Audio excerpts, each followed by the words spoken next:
Se você é um líder empresarial e quer melhorar os resultados da sua empresa, ou se iniciou como empresário há pouco tempo e quer chegar lá, ou ainda se pretende iniciar o seu próprio negócio, esse canal é para você. Eu sou Adão Eglisson e você está no canal O Empreendedor. E vamos ao vídeo. Hoje falaremos sobre as 10 dúvidas que o empreendedor não pode ter. A primeira é: como alcançar meus objetivos de curto, médio e longo prazo? Você precisa saber em qual estrutura de mercado a sua empresa está inserida. Se você é uma empresa de monopólio, ou seja, está no Oceano Azul, se você é uma empresa de concorrência monopolística, que você tem 2 a 5 competidores ali no seu mercado, se você, por exemplo, participa de um mercado de concorrência perfeita, e aí quando falo em concorrência perfeita, eu dou muito exemplo das padarias que vendem o pãozinho, né, que é um elemento aí que participa no mercado comum a todos. Você, como empresário, você precisa sim estar ciente, desse conceito, dessa necessidade. O próximo é: entenda em que ponto da curva de produção a sua empresa está operando. Não vou entrar muito no detalhe dessa linha, porque já falei de curva de produção no vídeo anterior. Faça um diagnóstico da produtividade, lucratividade e rentabilidade da empresa. Esse diagnóstico é importante porque ele vai falar, vai dar um cenário da saúde da tua empresa. Então, quando você fala de produtividade, você está falando agora. Como é que está a produtividade? Como é que está a produtividade por funcionário? Como é que está a produtividade por check-out ou por ponto de venda? Como é que está a produtividade minha na linha de produção? Produtividade por máquina hora, pela indústria. Então, isso é muito importante para que você, a partir do momento que você tenha parâmetros comparativos, para que você possa mensurar a sua produtividade. A lucratividade, a última linha, como é que ela está? Está dentro do esperado? Mas afinal, qual é o esperado, né? O esperado da lucratividade passa um pouco para você entender em que curva de produção você está operando. Se você iniciou um negócio há pouco tempo, então a sua lucratividade tem que ser uma lucratividade mais alta do que o do mercado em que você opera. Não, você já está operando numa empresa bem consolidada, você já está há mais de 5 anos no mercado, você já alcançou a sua maturação de venda, então a tua lucratividade ela precisa estar mais adequada àquilo que o mercado normalmente pratica. Acima dele não tem problema, o problema é quando está abaixo, né? E a rentabilidade é uma análise patrimonial da sua lucratividade. Afinal, como é que está a participação do seu lucro, por exemplo, pelo ativo, pelo PL? Isso é uma informação extremamente relevante para você entender se a sua estrutura patrimonial se ela está condizente com a sua lucratividade, tá certo? Defina um objetivo de longo prazo. Bom, você precisa definir objetivos de longo prazo para que você tenha um propósito, tenha um ponto a alcançar e que você não perca foco. Tá? Daí a necessidade de planejamento estratégico. O planejamento estratégico é você definir um posicionamento de onde vocês querem estar nos próximos 3, 5, 10, 15, 20 anos, para que você tenha foco. E diante das intempéries do caminho, você tome ações de contramedida para que você alcance aquele objetivo, aquele foco definido. Quando você não tem um foco definido, você certamente vai ficar à mercê das águas e do vento. Então você precisa sim planejar, você precisa definir um posicionamento e você precisa ter foco. Defina planos e metas de curto e médio prazos com ações efetivas alinhadas com o objetivo definido. Então essa frase, ela por si, ela já fala. Ela está alinhada com o que eu acabei de dizer. Defina indicadores específicos alinhados com as metas e objetivos. Olha, para você alcançar o seu objetivo, você precisa de ter diretrizes, você precisa de ter indicadores que vão nortear onde você queira chegar. Então, você precisa de um indicador da mesma forma que um navegador precisa de uma bússola, ou de um GPS, né? E criar um ritual de acompanhamento, chama-se follow-up, né? É um termo em inglês aí de acompanhamento das atividades envolvendo a liderança. É importante sempre que você tenha um time bem coeso, que ele entenda o seu planejamento, para que você gere engajamento e para que você se conecte com o seu time. A segunda dúvida que o empresário não pode ter é como avaliar se o meu negócio é lucrativo. Você precisa elaborar um ADRE, demonstrativo do resultado do exercício. Lá você vai falar de venda bruta. Na DRE, que é uma peça de resultado, você vai falar de impostos indiretos, e aí a gente fala de ICMS, PIS, COFINS, ISS. Isso, logicamente, depende de qual enquadramento fiscal e contábil a empresa está, ok?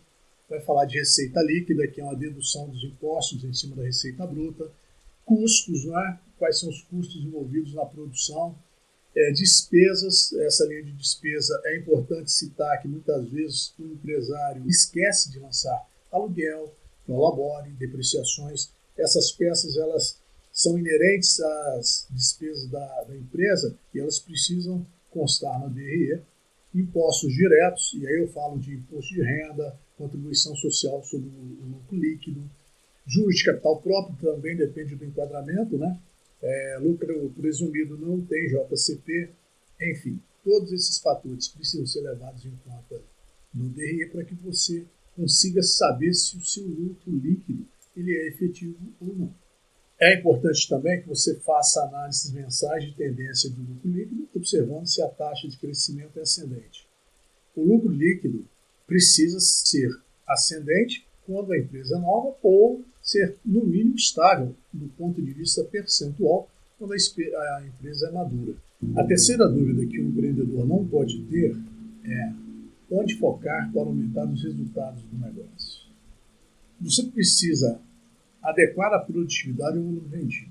Primeira coisa é você fazer esse equilíbrio de oferta e demanda, ok? Não produzir a menos, você tem uma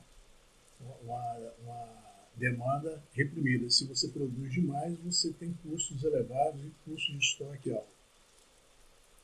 Faça um diagnóstico das despesas, priorizando 80-20 e defina ações de adequação quando necessário. Afinal, o que é 80-20? 80-20 é considerado também a regra de Pareto.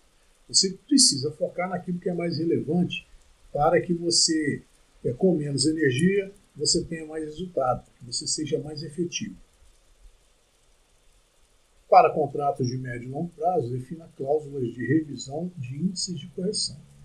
Você fecha um contrato de um determinado produto, esse contrato é indexado ao IGPM, ao IPCA ou algum outro índice de mercado. A tecnologia avança, mas o contrato fica ali por 2, 3 anos. Um belo dia você vai lá ver o contrato, o custo do contrato, dado a evolução da tecnologia, por exemplo, de uma área de telefonia, uma área de processamento de dados. Quando você vai comparar lá, os preços atuais estão muito mais baratos do que o preço do seu contrato corrigido. Então fique muito atento, porque esse tipo de coisa mina o seu resultado, ok? E às vezes você nem sabe que isso está acontecendo nesse momento agora. Concentre-se nos produtos e serviços mais vendidos e lucrativos. E aí a gente fala aqui de revisão do mix. Às vezes você tem um mix muito extenso de mercadorias, você faz uma linha de produção muito grande e tem produtos que ficam simplesmente parados na prateleira e você não vende.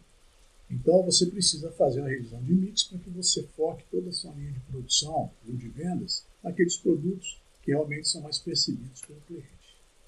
E aí aquela notinha que o pessoal sempre pede aqui para eu falar, né? Se inscreva, dê o like, compartilhe para que essa mensagem possa alcançar mais pessoas, acione o sininho para as notificações. Sempre contamos com você, mas só se você quiser. A quarta dúvida que o empreendedor não pode ter é como saber se minha empresa está em risco financeiro. Pois bem, aqui eu sugiro que você fique atento ao nível de endividamento, a participação de capital de terceiros e os índices de liquidez. Esses são índices importantes. Também é importante verificar os índices de rotatividade, em especial o financeiro, o ciclo financeiro de caixa, tá? E ele vai falar ali se você está com defasagem ou não. Se você tem necessidade de capital de giro, isso aí é uma assinatura de que você está com um ciclo financeiro de caixa negativo. Verifique os índices de tesouraria, em especial a necessidade de capital de giro, muito alinhado com o que eu falei ainda há pouco. Verifique o índice de crescimento, que é o CAGR, e esse índice de crescimento é importante você verificar ele na venda e no lucro, ok?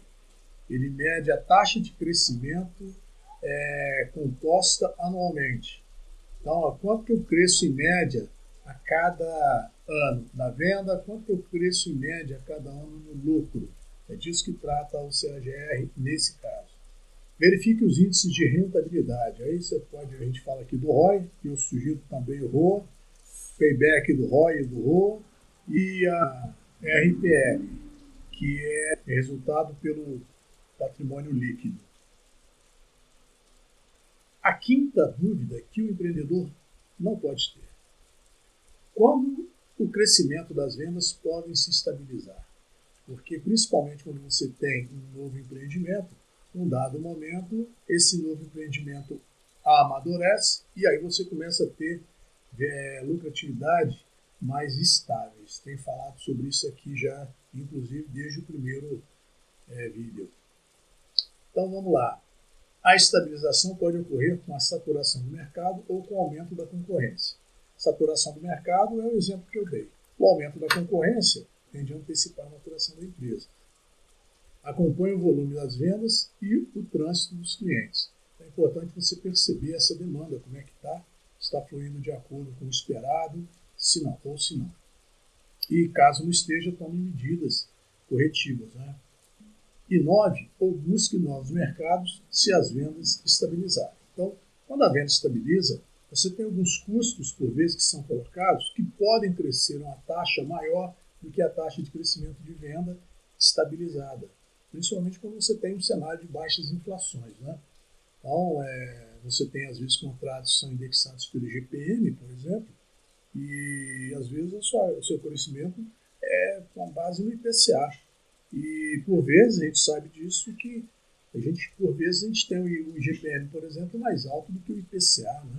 E aí, quando isso acontece, você tem uma perda financeira. Então, você precisa manter os negócios crescendo, você precisa manter o seu mercado bem aquecido, em expansão, para que você não comece a diminuir e perder musculatura empresarial.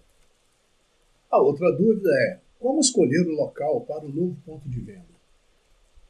Essas respostas são um pouco óbvias. Eu vou repassá-las bem rápidas aqui, mas escolha locais com maior concentração do seu público-alvo, tá certo? Avaliar o fluxo de pessoas e a presença de concorrentes. Analise os custos e o potencial de retorno antes de decidir. Essas questões aqui, elas se desdobram em outras, mas eu coloquei essas três porque considero as mais relevantes. Agora, por meio de modelagem de geoprocessamento, é possível definir potenciais hotspots ou pontos quentes para a abertura de uma nova loja.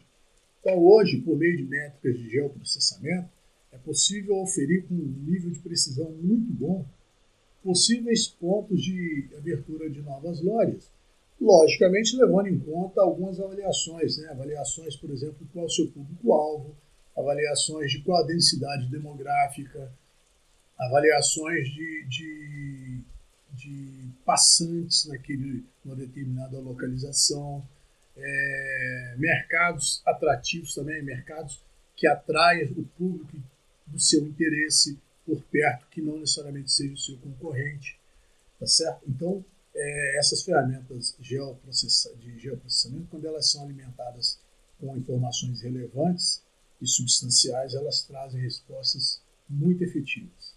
A sétima dúvida é: como aumentar a produtividade do negócio? Bom, defina indicadores de desempenho para os fatores de produção. Você tem, quando fala de produtividade, você está falando do que acontece no chão. É o tete-a-tete com o cliente, máquina, produtividade por máquina hora, enfim, é as coisas que acontecem no chão. Então, você está falando de performance, está falando de desempenho. Ah, mas e os escritórios? Sim, você tem as métricas de escritório também, que passam ali por mapeamento de processos. Tá? Isso também é extremamente relevante. Embora é necessário dizer que a gente está falando de estruturas de apoio. Como o nosso foco nesse trabalho ele tem uma pegada aqui no YouTube mais focada no resultado, e aí já falei lá no primeiro vídeo, você tem lucratividade, rentabilidade e produtividade. Então a gente está falando aqui mais das questões de desempenho dentro da linha de produção. Nesse contexto, você precisa definir objetivos bem claros de produtividade pela área que você ocupa, pela quantidade de pessoas que você emprega na sua linha de produção, por máquinas, qual o ticket médio, qual é o volume por cliente. Então, esses valores você precisa ter, essas métricas você precisa ter para valorar se a sua produtividade está adequada ou não. Defina metas de produção e produtividade. Então você precisa, valorou, tá sim, mas está dentro daquilo que você definiu como a meta, como objetivo a ser alcançado. Então você precisa ter parâmetros, você precisa ter benchmarks, você precisa ter valores para comparar com o que você está produzindo, para que você saiba se está no caminho certo ou não. Automatize tarefas repetitivas, então automatizar não é um pecado, né? O custo de mão de obra está cada vez mais caro, é importante dizer isso. Para quem recebe, não, mas para quem paga, sim. Não é? E o Brasil, assim como os Estados Unidos, está chegando na condição de pleno emprego. Então, o custo da mão de obra tende a ficar mais alto. Né? Então, você precisa fazer o quê? Você precisa ser mais eficiente na sua linha de produção. Então, automatizar tarefas repetitivas é uma forma de você melhorar esse processo de produtividade. Defina processos claros e mantenha uma equipe motivada. Uma equipe motivada, ela faz toda a diferença. Na verdade, eu arrisco a dizer que o sucesso do empreendedor é uma equipe motivada. E uma equipe motivada é a equipe que sabe o que faz, por que faz e onde quer chegar com a sua orientação. Faça o follow-up de acompanhamento da produtividade, isso é extremamente relevante. É importante que as pessoas entendam como está a produtividade, se está dentro ou não daquilo que foi previsto, defina planos ali corretivos, se necessário for. Então, use um mapeamento de processos para identificar atividades desnecessárias ou que não agreguem valor. Isso é necessário ser feito em todas as áreas, inclusive na estrutura de apoio.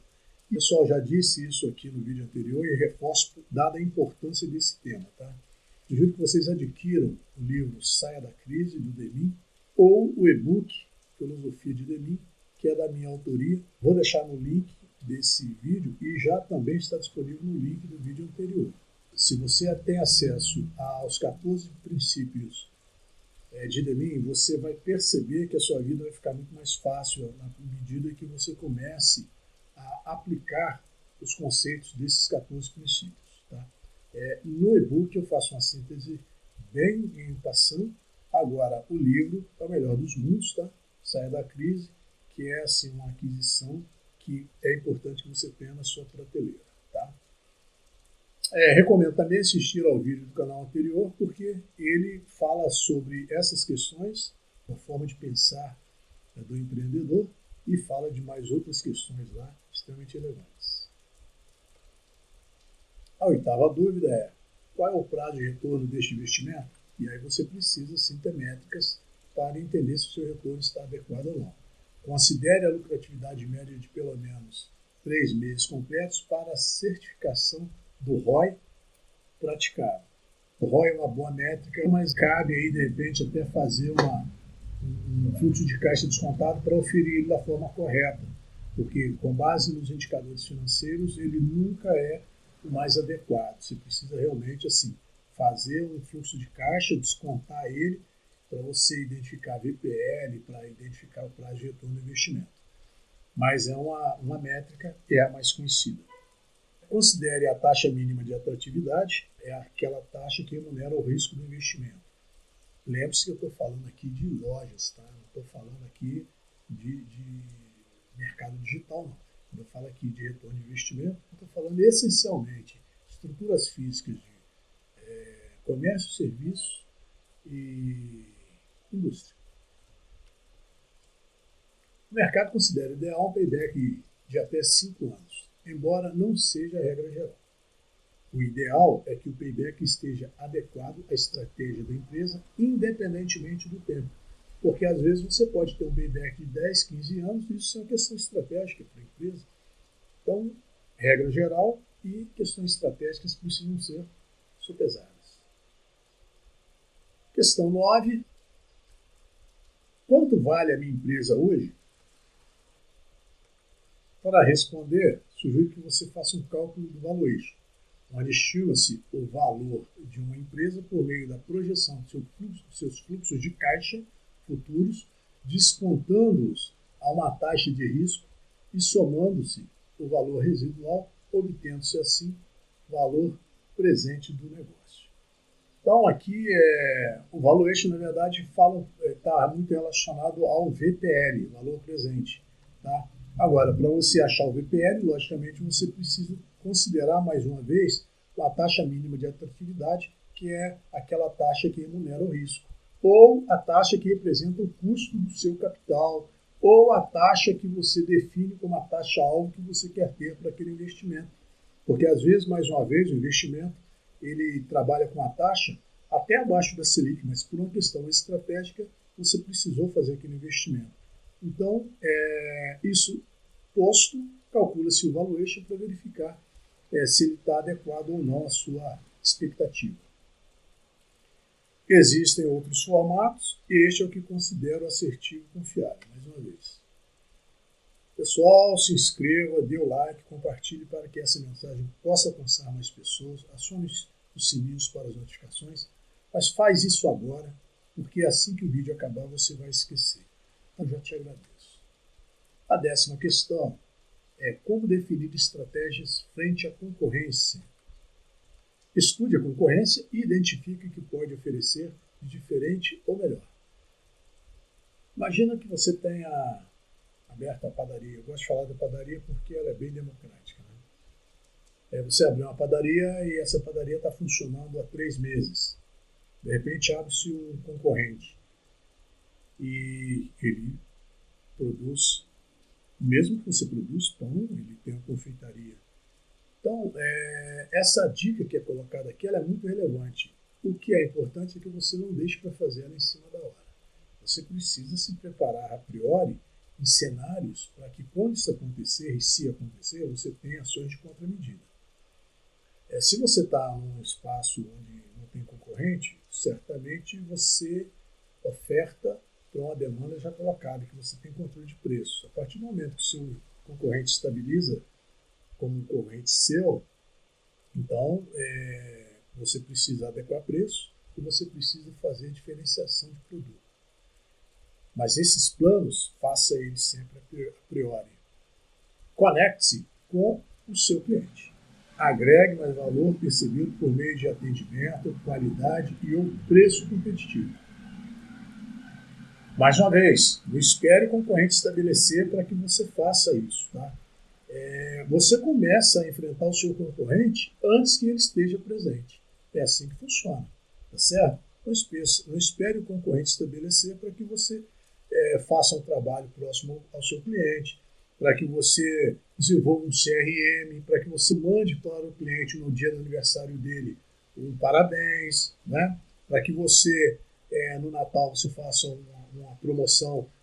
Asso aqui nessa padaria o seu pernil, eu asso aqui o seu chester, eu asso aqui a sua leitor. Então, é esse tipo de approach, esse tipo de aproximação que gera conexão com o cliente e faz com que o custo de entrada de um concorrente seja mais alto. Então, o segredo dessa lâmina é esse. Não espere o seu concorrente fazer ou estar lá para fazer as coisas, tá certo? Comece a fazer desde já. Diferencie-se para se destacar no mercado. É um pouco daquilo que a gente já disse para cima. Né?